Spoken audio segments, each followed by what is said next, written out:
అడ్మినిస్ట్రేటర్గా ఉన్నటువంటి నేను ప్రజాప్రతినిధిగా మారాల్సినటువంటి అవసరం ఏంటి, ఏ నేపథ్యంలో ఇక్కడికి వచ్చారు అన్నటువంటి విషయం మీద మీరు ఒక మంచి ప్రశ్న అడిగారు. ఇది చాలామందికి అవసరం కూడా.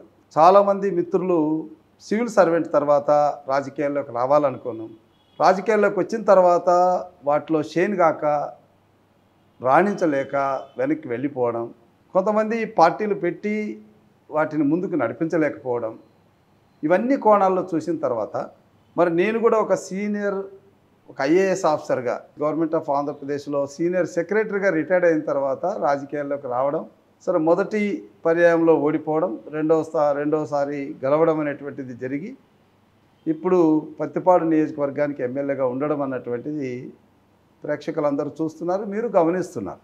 నేను ఎందుకు రాజకీయాల్లోకి రావాలి అనుకున్నానంటే నా 35 సంవత్సరాల పరిపాలనలో పాలకులు తయారు చేసినటువంటి అంశాలని అమలుపరిచే విషయంలో నా వంతు నేను కృషి చేశాను. కరెక్ట్.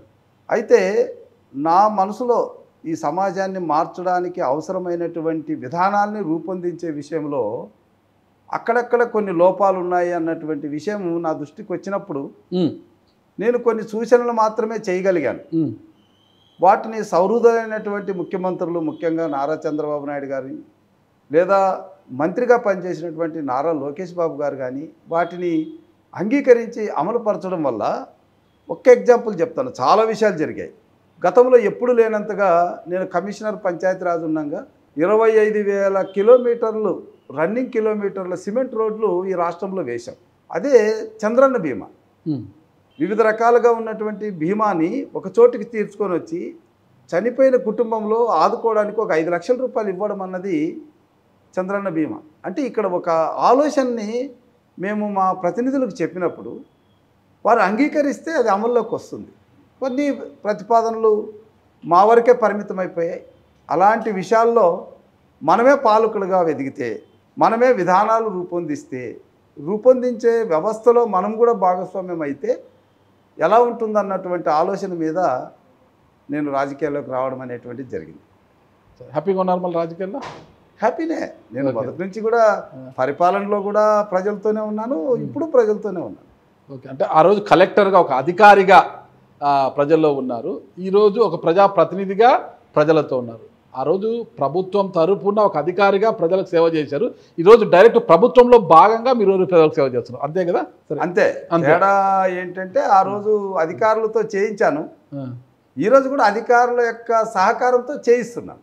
ఓకే ఓకే, ఖచ్చితంగా సార్. అంటే ఇంకా మరిన్ని వివరాలు తెలుసుకుండే ముందు బూర్ల రామాంజనేయులు గారి గురించి నాకు మరికొన్ని వివరాలు కావాలంటే మీ కుటుంబ నేపథ్యం గురించి తెలుసుకోవాలి సార్. నేను అంటే మీ స్వగ్రామం, మీ జిల్లా, మీరు జిల్లా వారు కాదు, ఎక్కడో కర్నూలు జిల్లా. నేను కర్నూలు జిల్లా వాసిని సార్.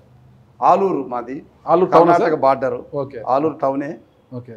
బాగా వెనకబడినటువంటి ఇప్పుడున్న 175 నియోజకవర్గాల్లో పూర్తిగా వెనకబడినటువంటి నియోజకవర్గం ఆలూరే. ఓకే. సో ఆలూరులో నేను పుట్టాను, పెరిగాను, అక్కడే ఇంటర్మీడియట్ వరకు చదువుకున్నాను. మాది ఒక మధ్యతరగతి వ్యవసాయ కుటుంబం.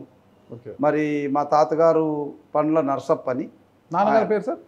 నాన్నగారి పేరు పండ్ల సోమన్న. అమ్మ లక్ష్మమ్మ. పండ్ల నరసమ్మ, అవ్వ లక్ష్మమ్మ. Okay okay. సో చిన్నప్పుడే తల్లి చనిపోయింది.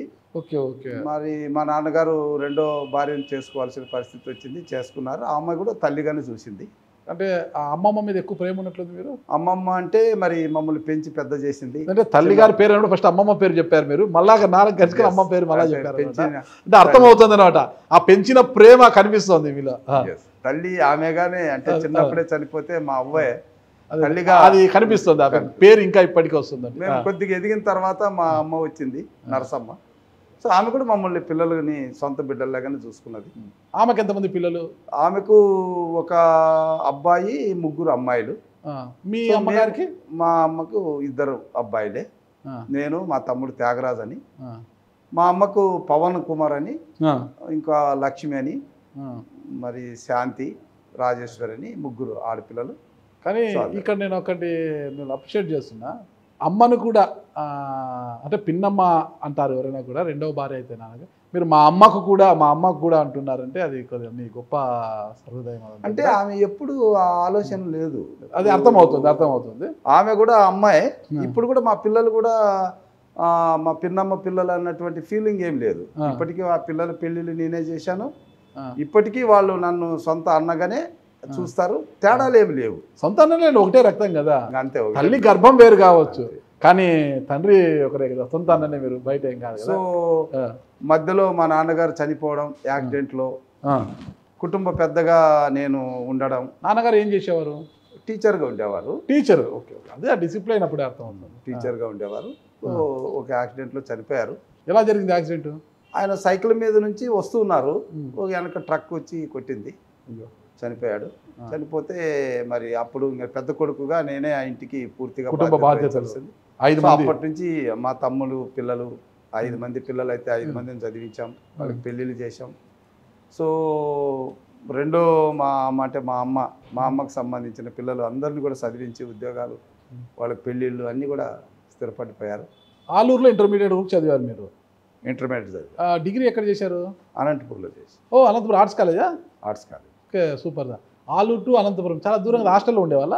అది ఎలా జరిగిందంటే మా ఊరు నుంచి, మాది మొలగవల్లి అమ్మ వాళ్ళ ఊరు, అక్కడ నుంచి రామకృష్ణ అని ఇప్పుడు సిపిఐ మన తెలుసు, మాజీ ఎమ్మెల్యే అనంతపురం, మాజీ ఇప్పుడు కమ్యూనిస్ట్ పార్టీ ప్రెసిడెంట్గా కూడా ఉన్నారు, సెక్రటరీ జనరల్. సో ఆయన అక్కడికి వెళ్ళి చదువుతున్నటువంటి సందర్భంలో మమ్మల్ని కొద్దిగా అక్కడికి తీసుకెళ్లడం జరిగింది. ఆయనకు మీకేంటి కనెక్షను? మా సొంత ఊరు మొలగవల్లి అని చెప్పాను కదా, మా అమ్మ వాళ్ళ ఊరు. అక్కడికి వెళ్ళినప్పుడు రామకృష్ణ గారి గురించి మాకు చాలా ఒక అద్భుతమైనటువంటి విషయాలన్నీ చెప్పేవాళ్ళు. అంటే ఆయన స్టూడెంట్స్ తరఫున పోరాడతారు, హాస్టల్ ఇప్పిస్తారు, ఫీజుల కోసం కొట్లాడతారు. ఇలా ఉన్నప్పుడు అక్కడున్న పిల్లలందరూ ఆయన తీసుకెళ్ళాడు.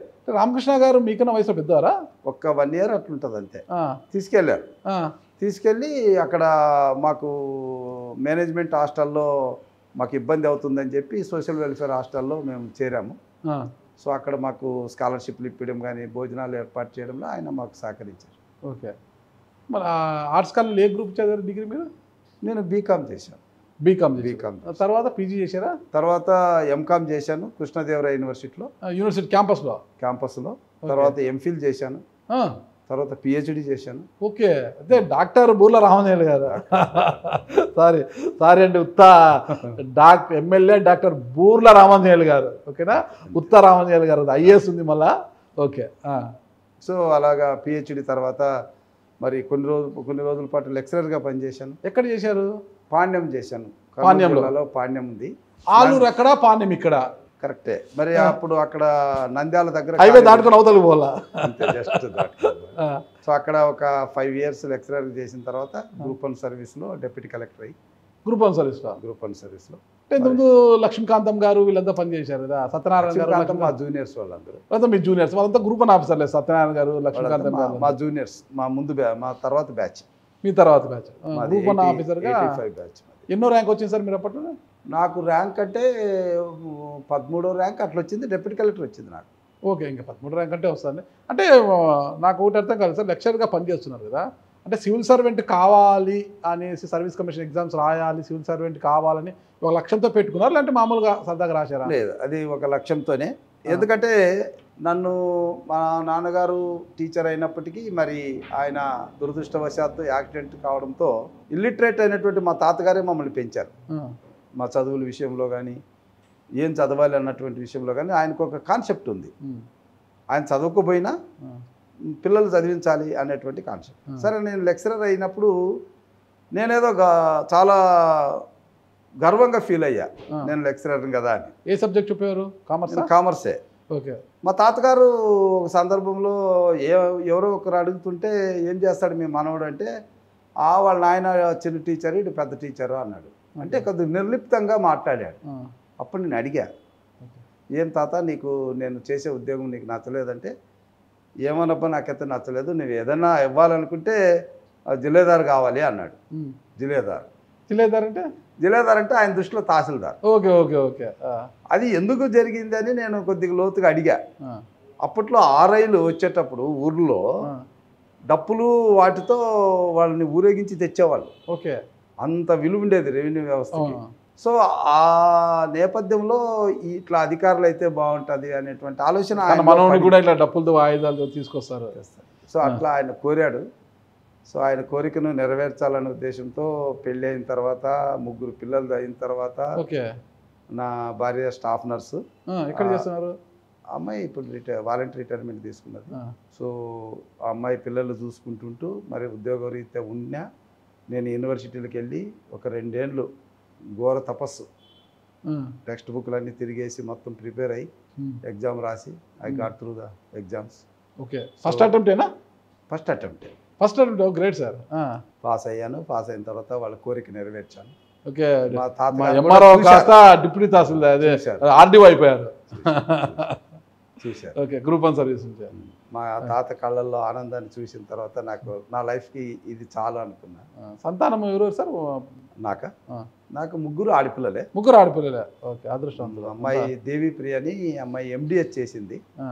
ఇప్పుడు Siddhartha dental college, government dental కాలేజ్లో అసోసియేట్ ప్రొఫెసర్. ఓకే.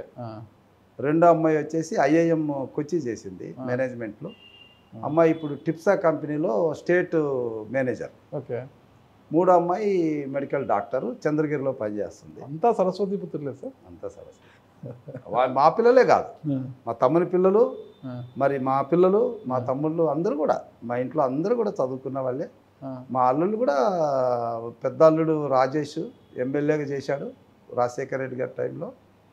అబ్బాయి కూడా ఎంటెక్ పిహెచ్డి చేశాడు చింతలపూడి రాజేష్. 2009 నుంచి 14 చేసిన తర్వాత ఆయన ఎంటెక్ ఎన్విరాన్మెంట్ మీద పిహెచ్డి చేశాడు. ఓకే. రెండో అల్లుడు ఐఆర్ఎస్, ఆయన ఐఐటి మెడ్రాస్లో డబుల్ డిగ్రీ చేశాడు, ఇది కంప్యూటర్ సైన్స్ మీద. మూడోవాడు ఎండి పల్మనాలజిస్ట్. అల్లుడు 3వ వాడు అంటున్నారు మీరు? అల్లుడు. ఓకే. అల్లుడు అంటే వాడు నాకు 3వ వాడు కాబట్టి కొంచెం ముద్దు. 2 అల్లుళ్ళు అలా అనలేదు మీరు. మా పెద్ద అల్లుడు అన్నారు, 3వ వాడు అంటారు. చిన్నోడు కాబట్టి అలా అనిపిస్తుంది. కొద్దిగా మాతో కొద్దిగా అఫెక్షనేటెడ్గా. సరే, ఆ అబ్బాయి ఎండి పల్మనాలజీగా చేస్తూ డ్యామ్స్లో గెస్ట్ ఫ్యాకల్టీగా ఉంటూ రుయా హాస్పిటల్లో ఇప్పుడు అసోసియేట్ ప్రొఫెసర్గా ఉన్నారు. ఓ సూపర్. తిరుపతి.